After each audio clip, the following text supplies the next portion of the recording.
The island of the goddess Aphrodite lies in the eastern basin of the Mediterranean Sea. Its climate is extremely pleasant, its scenery diverse. Beautiful beaches, high mountains, idyllic villages, monasteries decorated with Byzantine murals, busy cities, colorful harbors. There's a good reason why Cyprus has become a favorite vacation spot for tourists.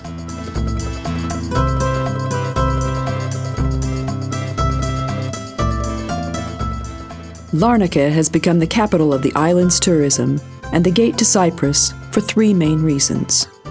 One of these is its favorable location. Tourists can easily reach the beaches of Napa, the capital Nicosia, the Troodos mountain, or Pafos from here. The second is its international airport, the significance of which has greatly increased since the division of the island. This is where all the charter planes land, while the harbor welcomes the ships arriving from Israel and Arabic countries. This is where the 1 to 2 day boat trips to Syria and Lebanon set off. There are no trains on the island, as the only line was demolished in the 50s. However, the road system is of good quality and public transportation is highly developed. Tourists can also use share taxis or rent cars and motorcycles. Let's not forget that as a heritage of the British governance, cars drive on the left-hand side of the road, which makes life a little difficult at first, but by the time it's time to go home, you'll have become accustomed to it.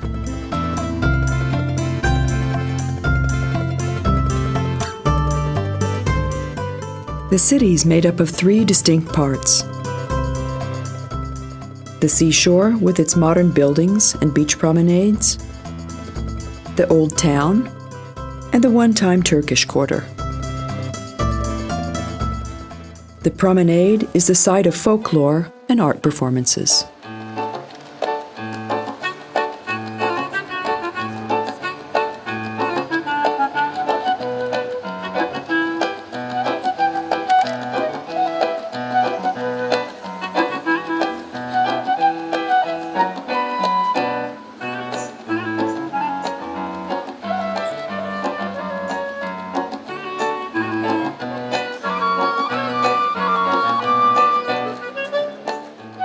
The most beautiful and most important site of Larnaca is the St. Lazarus Church. According to John's Gospel, Christ resurrected Lazarus, who later fled to Cyprus and was the bishop of Kition for 30 years. The church stands on his grave. Lazarus didn't find eternal peace in death, as his earthly remains were first taken to Constantinople, now Istanbul, and then to Marseille. All that remains of the ancient city of Kition is a not too large excavation in the northern part of Larnaca. The grave of Lazarus can be seen in the crypt below the church. The sign on his empty sarcophagus reads, "Friend of Jesus." The church has a central nave, 2 aisles, and 3 domes, bears Byzantine and Latin marks, and is still in use today. Grandiose weddings and christenings are held here. The churchyard was a favorite burial site for foreigners, especially high-ranking Englishmen. Some researchers say that the name Larnaca stems from the ancient Greek word sarcophagus and refers to the tomb of Lazarus.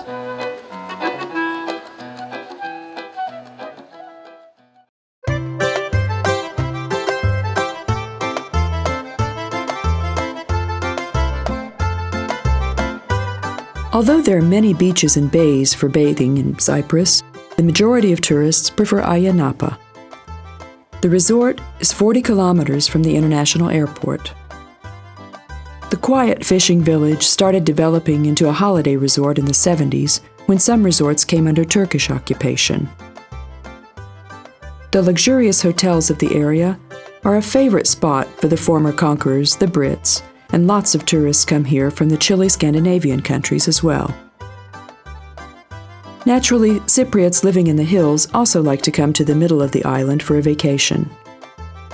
Cypriots go to the small votive chapel on the beach to pray, while tourists looking for exotic sights go there to feast their eyes. During the 82 years of English dominion, many Cypriots went to England to study and work. Today, their descendants own many villas on the Napa seashore. Naturally, The cosmopolitan city has all the accommodation, entertainment, and culinary opportunities that are expected from a tourist place such as this. If you're looking for a pleasant and carefree seaside vacation and don't want to worry about the weather, the sea temperature, or the cleanliness of the place, then Cyprus is the place for you.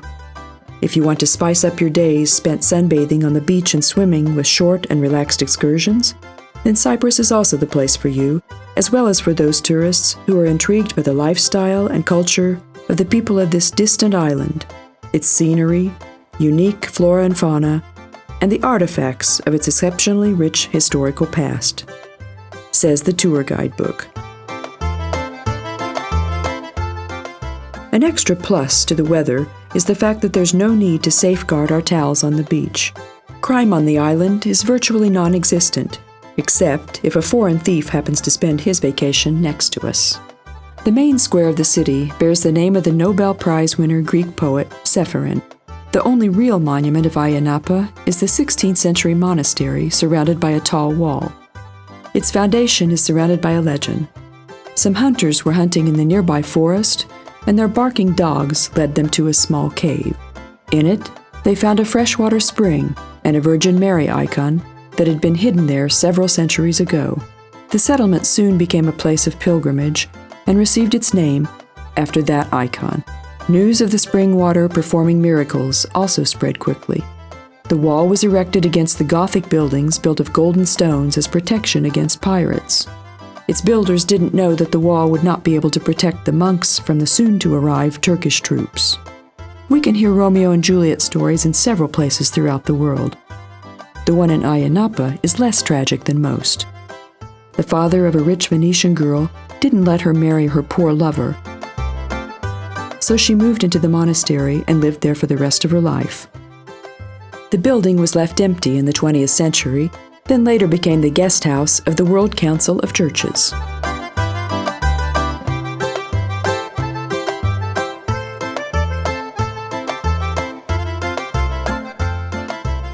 There are excellent 4 to 5-star hotels in the area, some of which were built in the 70s but have been nicely renovated. In some hotels, you can have your own bubble bath with the apartment and step off the patio straight into the pool that connects the buildings. The sea itself is only 100 meters away, but if you prefer swimming in fresh water, you can freshen up in the adventure pools of the hotel. In the evening, there are various activities with which tourists can amuse themselves. The hotel's restaurants are a real culinary experience, serving Greek, Mediterranean, and international dishes. Boat trips depart from the charming harbor of Ayia Napa. These trips are almost compulsory on vacations spent in popular tourist destinations. Along the shore, you sail past small beach resorts, Nisi Beach, Markonisos, Derinia, and Protaras. Protaras used to be called Fig Tree Bay, after the tree standing by the tavern in the main square. It's almost unbelievable how much the area has developed. People in the hotels lining the shore can see the nearby islands from their balcony. These islands can be reached by paddle boat or rowing boats as well. Cape Greco is also a good destination for those vacationing in Ayia Napa, as the view is simply spectacular from there. The administrative center of the region is Paralimni, with its 10,000 inhabitants. This is where locals take care of their everyday business. The city is also interesting for tourists, as it has a hospital, travel agencies, car rental companies, a customs office, police, banks, insurance companies, and airline offices. The buffer zone isn't far from here, and with a pair of binoculars, you can see the Turkish side. The boat sails past shores divided by beautiful rock formations, caves, and bays protected from the wind that are excellent places for solitary bathing. After passing rows of hotels, the scene becomes deserted. Boats are only allowed up to the buffer zone, controlled by the UN, where the end of the Greek territory is clearly marked by a flag. The leaders of the republic that became independent in 1960 overthrew President Makarios and put an extreme right-wing politician in his place, who openly proclaimed war on the Turkish minority of the island. The Turkish government, which had been waiting for an opportunity just like this, sent troops to the island and occupied almost 40% of it. The fragile peace that lasted for 7 years was disturbed by gunshots during the Christmas of 1963. Good sense prevailed then, but when the extreme nationalist Greek junta came to power, it was only a matter of time till a war broke out. And in 1974, it did. President Makarios fled to London. The Turks soon proclaimed the Northern Cypriot Turkish Republic that has not been officially acknowledged by any other country in the world except Turkey.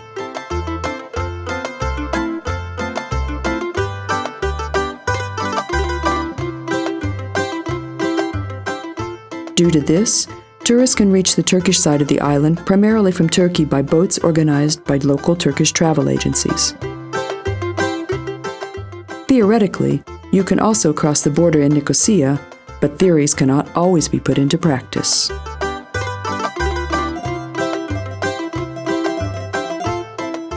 This separation of the island doesn't disturb the vacation of tourists, and locals also seem to have gotten used to the situation somehow.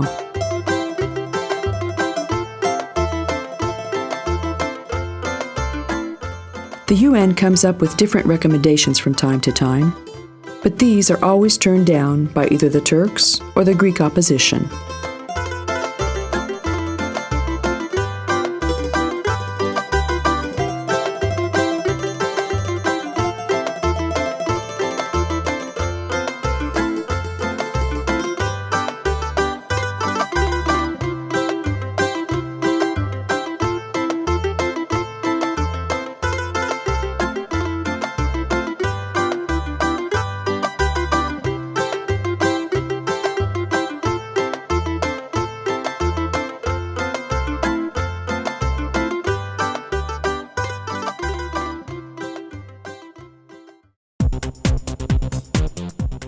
The nightlife is bustling in Ayia Napa during the season.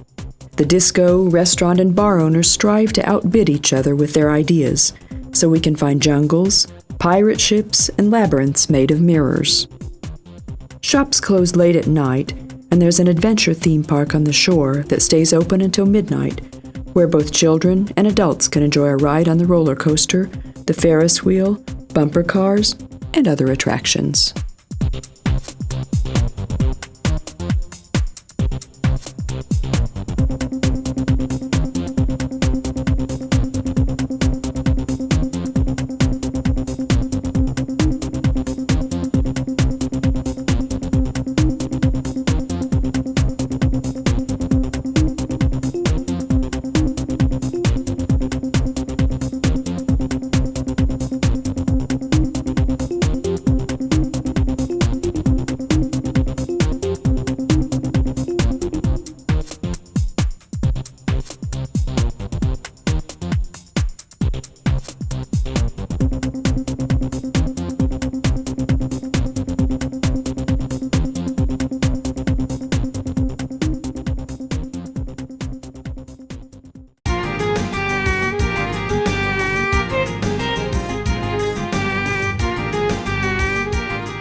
The capital, Nicosia, was also divided by the Turkish-Greek conflict, and since the reunion of Berlin, this is the only capital of the world split in two.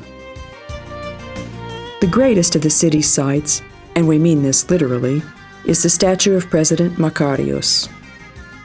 The monument stands in the garden of the eclectic-style Archbishop's Palace built in 1961. Michael Muscus was born in 1913 and grew up in Kikos Monastery. Common goals brought him together with General Grivas Theodoros, who lived by completely different principles. The two of them fought side by side, though not always in complete understanding, against the British rule for the independence of Cyprus. England couldn't control the situation that was becoming an international embarrassment for the country, and finally decided to give in. The independent republic was proclaimed on the 16th of August, 1960. The two communities of the country were represented equally, and the first president of the country was Archbishop Muscus, ruling under the name of Makarios. Makarios died in London in 1977, 3 years after witnessing the end of his dream. There's another statue in the capital that was built to commemorate the independence the island achieved in 1960. This spectacular work of art portrays members of the opposition, among them Makarios and General Grivas, being freed from prison. Unfortunately, by the time the monument was finished, the Turks had invaded Cyprus, and the island was divided into two parts, so the statue has never been officially given over to the public.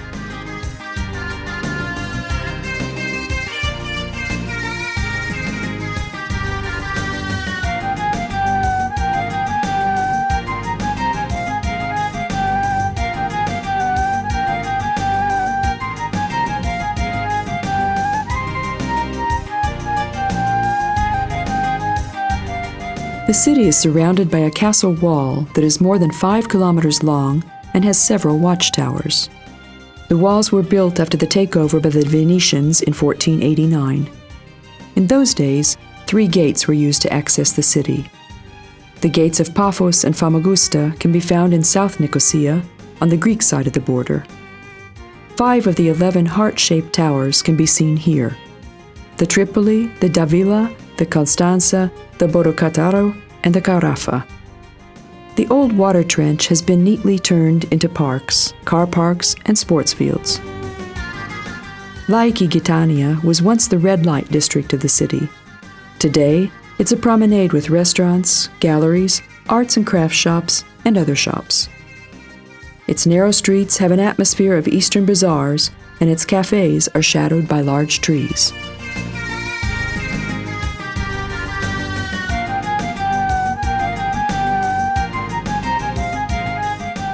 Venetian forts standing next to Gothic buildings with crescent moon flags flying on top. All this in the land of ancient classics. Turks, Greeks, and Armenians live here united in their love for their motherland. So wrote the Austrian Archbishop Ludwig Salvator after his visit to the island in 1873. Today we know that this idyll lasted exactly 100 years. After passing several small shops, we come to the main street of the city, the straight and narrow Litras.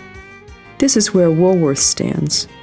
From its tower, you can see the southern parts of the island, as well as the buffer zone and the northern, Turkish part of the city. The zone here is called the Green Zone. UN soldiers serve on the checkpoints. If you wish to cross over to the Turkish side, it's best to ask for information about the ever-changing conditions on the spot.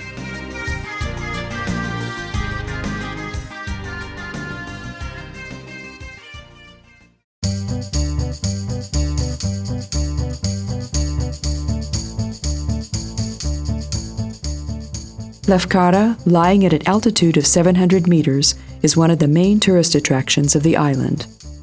The women living in the mountain village have been embroidering tablecloths, bedspreads, and blouses for over 5 centuries. Their products are sold all over Cyprus and are also well known abroad. According to records, Leonardo da Vinci brought an altar cloth here for the Dome of Milan. The beige canvas on which the women embroider used to come from Greece, but nowadays it's imported from Ireland.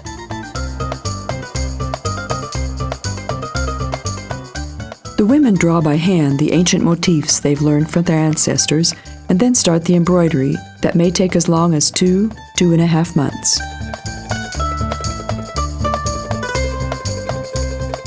Many of them work sitting on the steps or in front of the door of their homes. And while working swiftly with their hands, they strike up a conversation with their neighbors and potential buyers.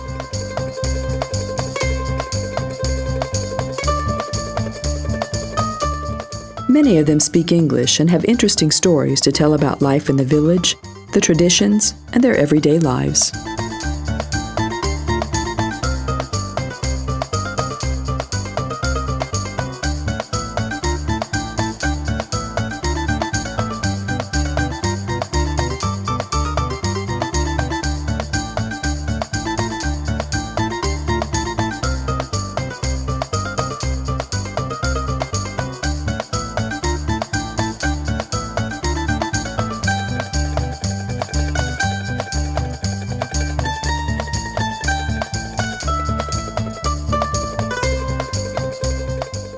While women busy themselves with needlework, men make jewelry. Embroidered cloths and silver jewelry are sold together in the nearby shops. Other Cyprian specialties can also be bought here. All kinds of olives, halloumi cheese, and 2 kinds of sausages, only one of which is made from meat. The other one, the famous soussoukos, or sweet must sausage, is made by dipping walnuts and almonds on a string into boiling sugary must until it becomes as thick as a sausage. It's sold after it is cooled off and congealed a bit. Another famous product is the carob syrup, which is a cure-all syrup made from the fruit of the locust tree. It's used against stomach problems, for common colds, and also to strengthen a weak immune system. Locals only turn to the doctor after they've taken the syrup for 3 days without improvement. We can see how the fruit of the locust tree is processed and the syrup is made in the carob mill complex in Limassol. Another famous Turkish sweet is the lukumi, that is also a product of Lefkara.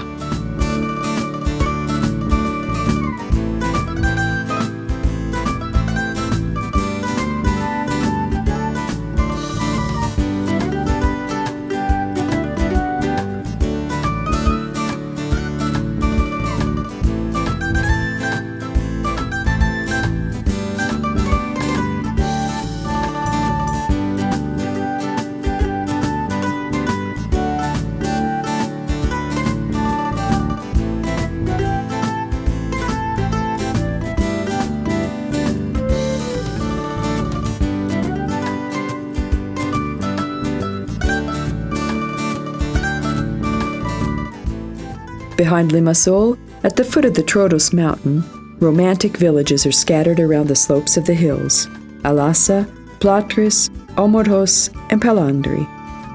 Perhaps the most picturesque of these is Larnaca. Its Greek Orthodox church is humble on the outside, but hides lavish golden icons inside. The village is a famous wine-growing region, where wine is made from grapes and schnapps from the pressed grape. The white wines of the region, asprokrasi, are light, tasty, and semi-sweet. The red wines, mavrokrasi, are heavy, thick, and sweet. The most famous wine is the Commandaria, a sweet port that originates from the Middle Ages and received its name after the master of the order. Commandaria is made from a grape that only grows in a handful of villages. There's a story about the leader of the Turkish troops, Selim Sultan, who, despite being Orthodox, was fond of drinking. After consuming too much Commandaria, he slipped in the Turkish bath and died. So please be careful when drinking Commandaria and Zivania. The latter is similar to the Italian grappa. It's a schnapps made of grape marc and is an excellent way to keep the skiers of the Troodos mountain warm in wintertime.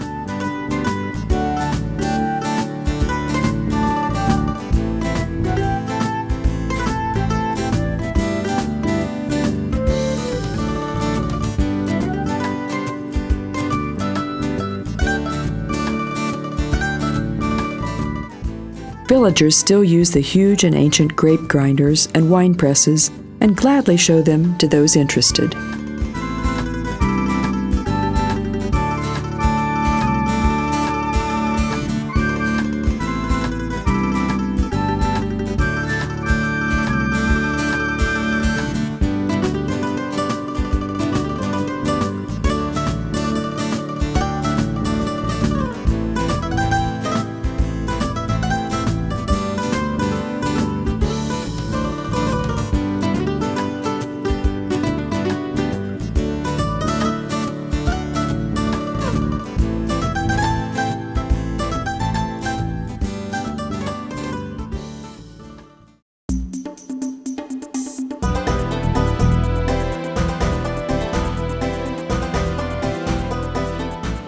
The atmosphere of Limassol, the second largest city of Cyprus, is Turkish rather than Greek. Besides the traditional fruit and grape processing, tourism plays an ever-growing part in the life of the community. This is where the ship carrying the fiancée and sister of Richard the Lionhearted was shipwrecked in a storm in 1191.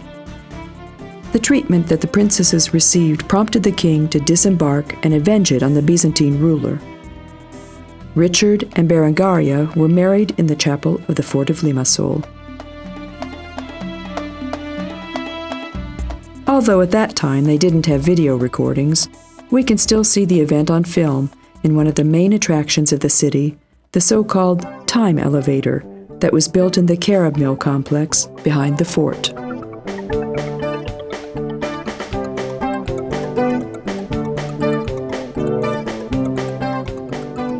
The time elevator is basically a panorama movie with surround sound and moving seats.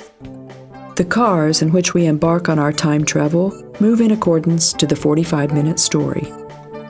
Of course, we can see the resurrection of Lazarus and Aphrodite rising from the sea.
After portraying the Hellenistic, Roman, and Byzantine eras, the film shows us how Richard the Lionhearted sold the island to Guy de Lusignan in 1191. This marked the beginning of the Frank era, which was followed by the Venetian rule from 1489.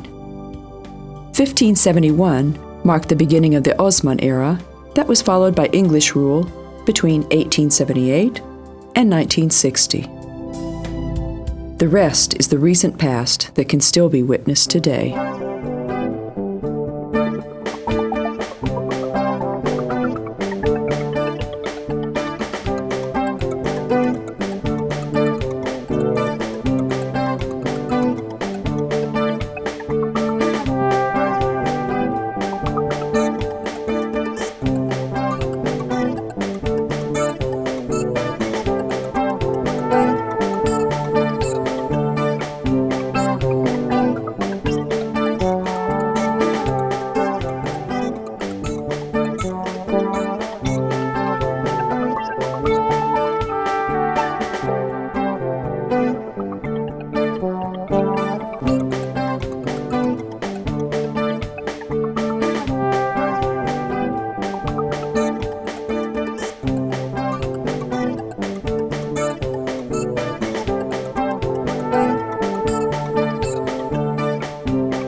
Opposite the time elevator is a huge shop called the Sea Sponge Center. We can see here everything and anything that the sea has to offer, as well as live performances. Because the sponge just has this black color in the sea, it's like this one here. It's covered the sponge. Otherwise, if we keep the milk with the sponge out of the sea, destroy the sponge, come very hard. For this reason, we press very well. Very difficult for us to bleach.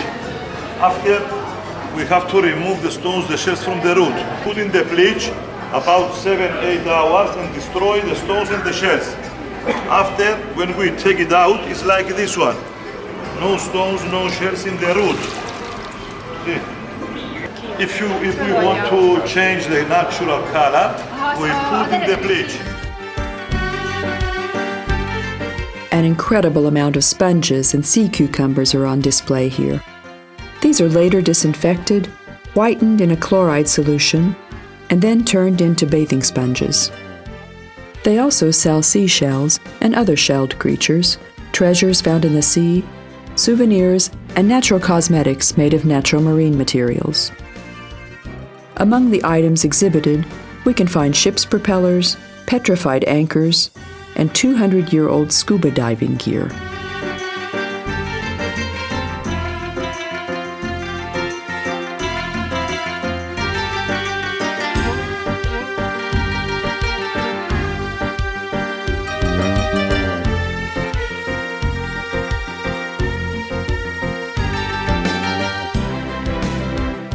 Captain Cousteau himself smiles at us at the entrance. If you're looking for something more useful than the good old boring souvenirs, then this is the place for you.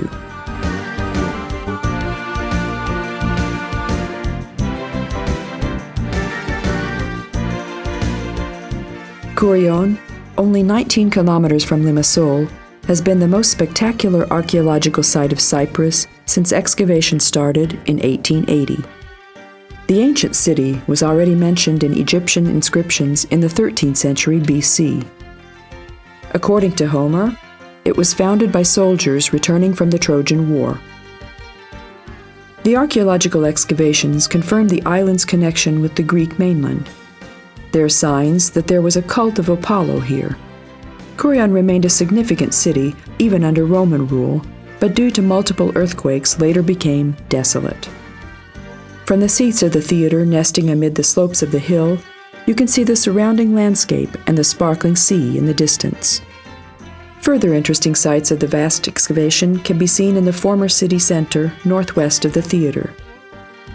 This is where the ruins of the 70-meter-long Paleo-Christian basilica with 3 aisles and a christening chapel on its eastern side can be seen. The Nymphaeum stands close to the old Roman Forum. This is where the well house and the indispensable public bath stood. Although it's hard to tell from the ruins, archaeologists swear that they have found signs of floor heating, pools with cold, lukewarm, and warm water, and many massage and changing rooms.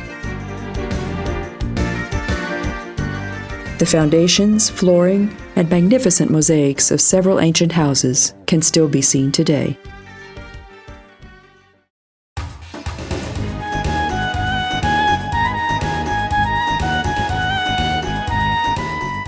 Pafos is Cyprus's most important religious, cultural, and commercial center that used to be the capital at one point. The city today has only 30,000 inhabitants, but is extremely rich in ancient and medieval monuments. Perhaps Pafos Harbor is the most beautiful on the island. It's a colorful, bustling, pleasant Mediterranean harbor with lots of small fishing boats and lively traffic. The city was built around 1500 BC and was the seat of the proconsul in the Roman era. During the Crusades, it was famous for its shipbuilders and served as a sort of base for them, for shipping supplies from its warehouses to the troops.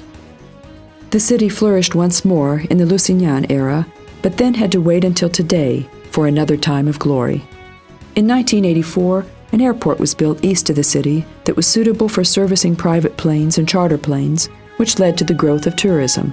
This is when hotels began growing out of nowhere, and their upsurge can still be seen today. The old docks and warehouses have been turned into shops and terraced restaurants and cafes, and the whole area is now focused on tourism.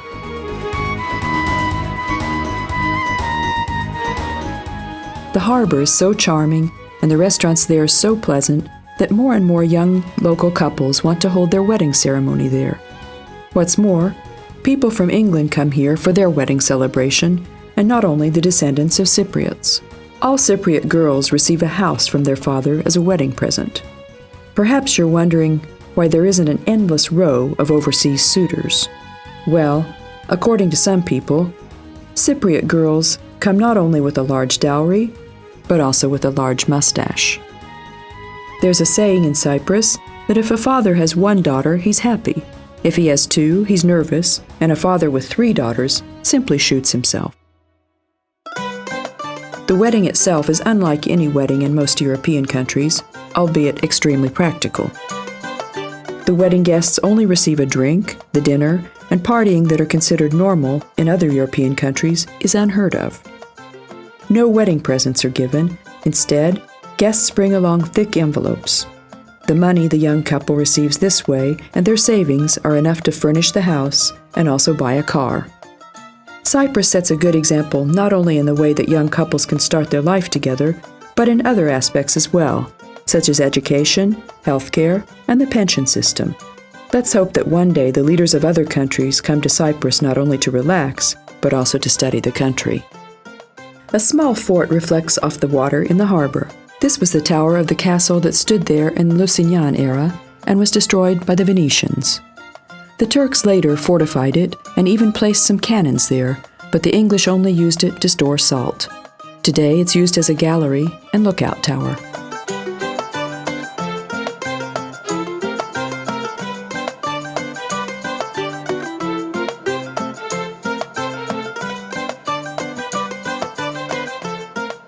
The excavation area in the south of the headland begins 100 meters from the pier.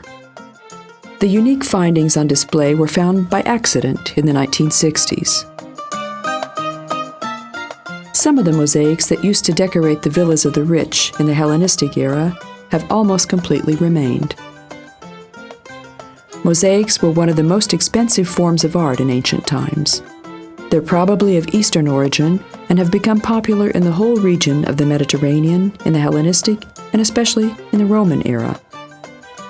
The composition of the mosaic pictures, the production and selection of the small, colorful, square-shaped stones and pieces of glass, the adequate preparation of the ground, the placing, fastening, and chiseling of the stones requires great expertise and tremendous work.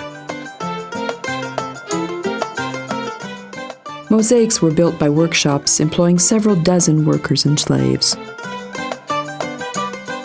The pictures usually portrayed themes or scenes taken from mythology, but in one way or another, they were always directly connected to the function of the building or the occupation or rank of the owner. The fact that not only important public buildings were decorated by mosaics, but also many private villas, leads us to the conclusion that in those times, several Neo-Pafosians could afford this fashionable yet extremely expensive luxury.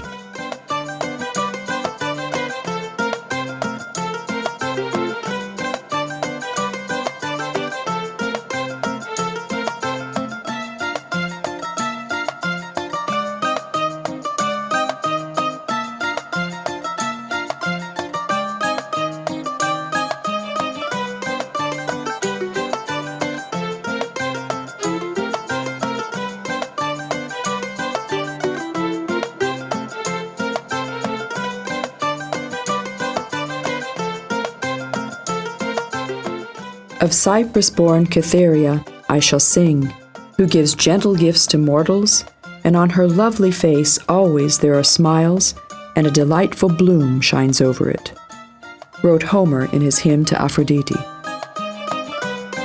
The goddess of beauty and love emerged from the sea by the shores of Petra Tirumio. This romantic tale and the beautifully shaped rocks of the shore entices a lot of people to swim out into the sea and touch the rock of Aphrodite in the hope of eternal youth. I've never seen such an island of such female character, never breathed an air that is so dangerous and so full of sweet temptations, confessed the greatest Neo-Greek writer, Nikos Kazantzakis.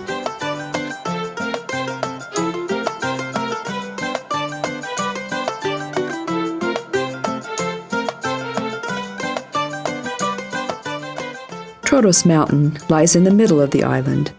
Its highest peak, the Olympus, is almost 2,000 meters high. Its gentle slopes face southwest.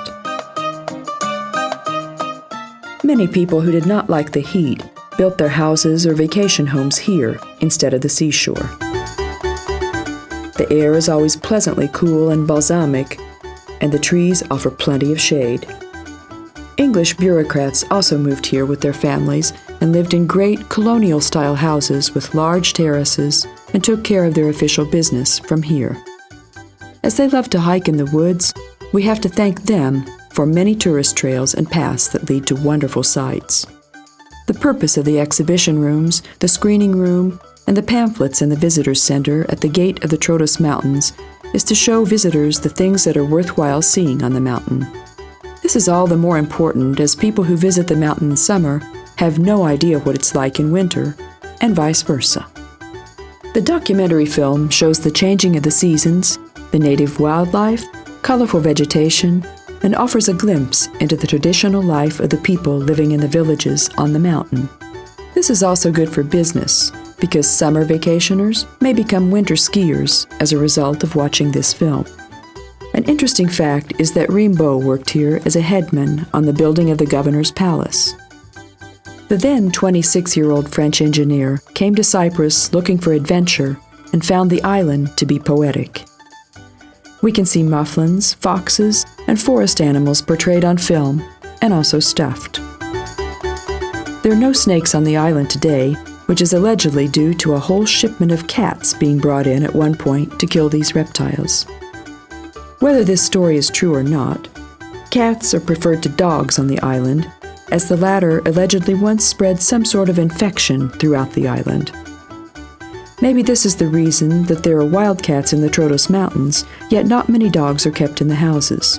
Dogs are only becoming popular pets nowadays. In ancient times and the Middle Ages, the mountainsides of Cyprus used to be covered with seemingly endless rows of cedar trees.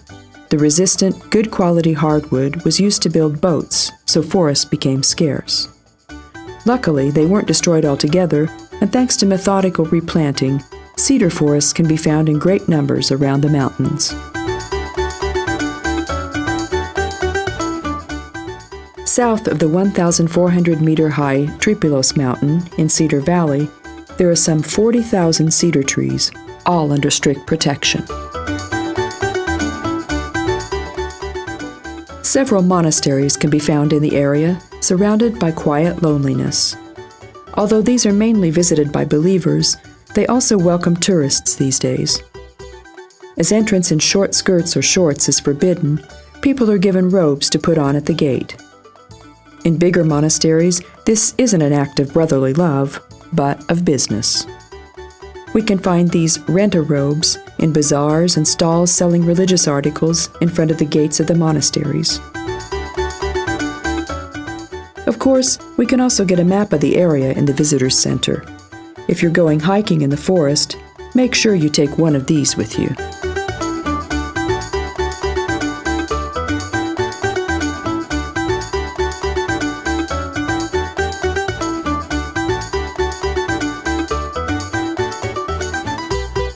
Where there are tourists, there are good restaurants. And where there are mountain springs, there's trout. And this means that in the hotels and restaurants of Troodos, we can eat delicious meals made of trout. If you don't like fish, you can ask for meat instead. Those with large appetite can eat a meze, which is a meal made up of 8 to 10 courses. The meal includes the tarama, made of pink fish roe, the melanzano, which is baked eggplant in seasoned oil, and the tahini, a sesame seed pastry made only in Cyprus. Tzatziki is known by everyone who's been to Greece. You can eat dalmatis here as well, which is minced meat with rice rolled into grape leaves or stuffed into squash, peppers, or tomatoes. Olives and beans in sour sauce are also a must in these meals. A whole course is dedicated to the fruits of the sea: octopus, calamari, crabs, scallops, and fish. Meats are represented by grilled or skewered lamb fillets and meatballs or meat dumplings. Commendaria goes well with the dried fruit and other sweet pastries offered as dessert. It all started with a single icon that the Byzantine Emperor Komnenos gave to the hermit Isaias. The icon is allegedly the work of the evangelist St. Luke and portrays the Virgin Mary with baby Jesus. The monastery founded here, Kikos, became the richest monastery of the Orthodox world. It had estates outside of Cyprus, even in Russia and Asia.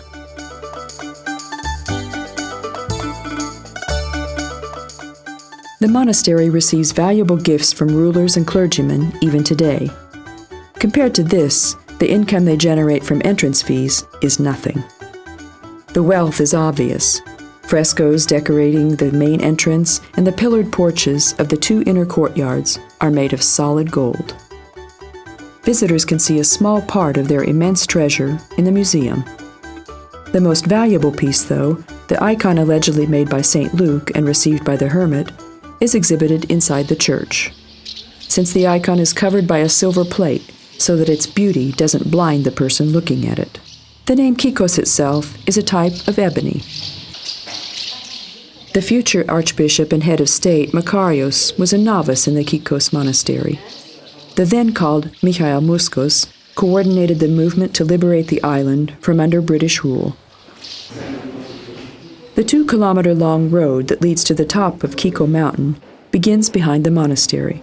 The scenery is spectacular, but it's not only tourists who visit here. Cypriots come here to worship at the grave of Makarios, buried here according to his will.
Swallows nest under the archways of the courtyard, their twittering providing a pleasant background to the sound of the bell calling to litany.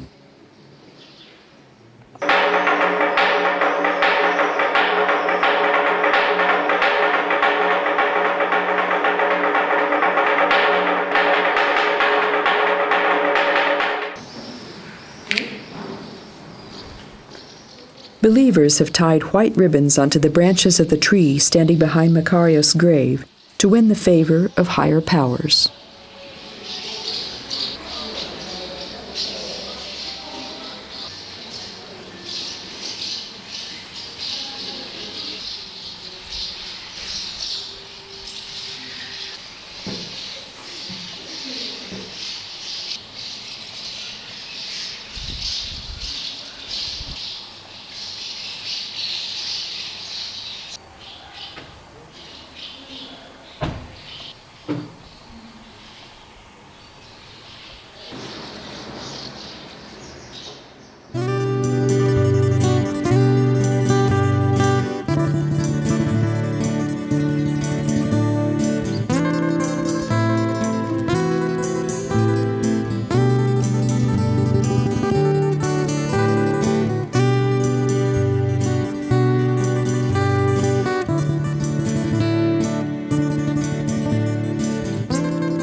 Many people also visit the huge white cross built on the hilltop that can be seen from miles away.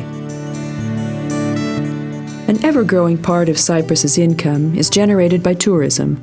so the island strives to provide more and more activities, entertainment, and sporting opportunities for tourists. A professional 18-hole golf course was built on the hill above Aphrodite's rock that attracts many, especially Brits, that really like visiting the island. There's also a luxury hotel on the course with a pool and a terrace offering a spectacular view.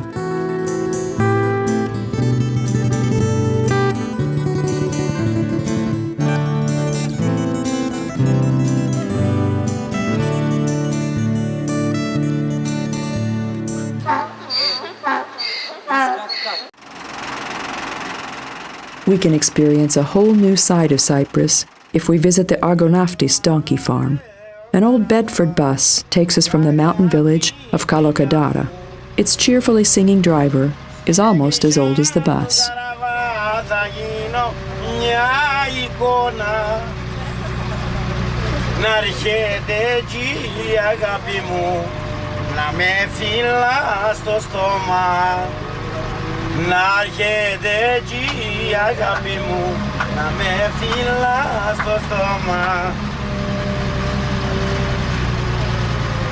Στον ποταμόν του Καραβά θα γίνω έναν γιοφύρι.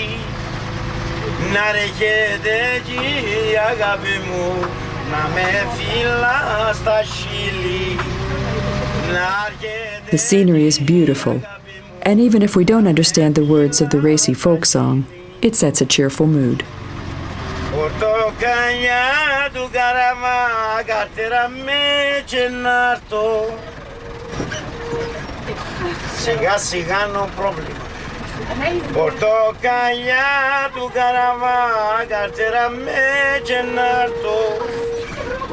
Να γάμω μες στα αγκαλιά σου 3 ώρες και έναν κάρτο. This good mood is heightened by the welcome drink, Zivania, the famous local liqueur. The guide instructs the visitors on the basics of donkey riding. Now it's 2-3 things how to control. The most important is to know how to start the machine. It's very easy, don't worry. Yeah. You take it from here. You do like this. Now to go. Alright? You hit back. And you say Ella. Alright? To stop. You pray. Show. And back. Okay? Pull. This all the time is not good. They don't like. So this has to be free. Only when you want to stop and back. Okay? Show. Alright? Because we're gonna stop every 5 seconds. Then the tourists and donkeys size each other up. The donkeys are assigned to tourists according to size, from small to extra large. We learn that the fastest donkey is called Shumi and the naughtiest, Osama. Meanwhile, the continuously singing driver and his local helpers prepare to light a fire and make thieves' kebab.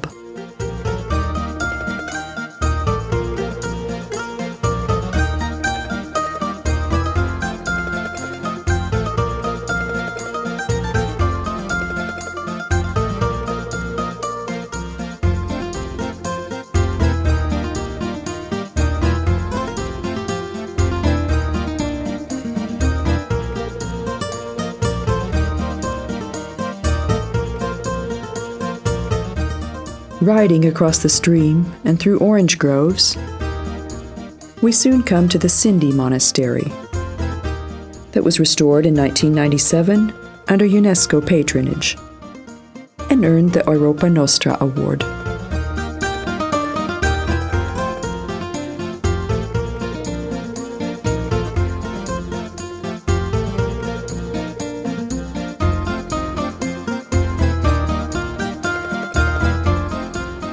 We arrive back to the farm, refreshed by the oranges we picked from the trees, to find the thieves' kebab, alias the soufla, ready to eat.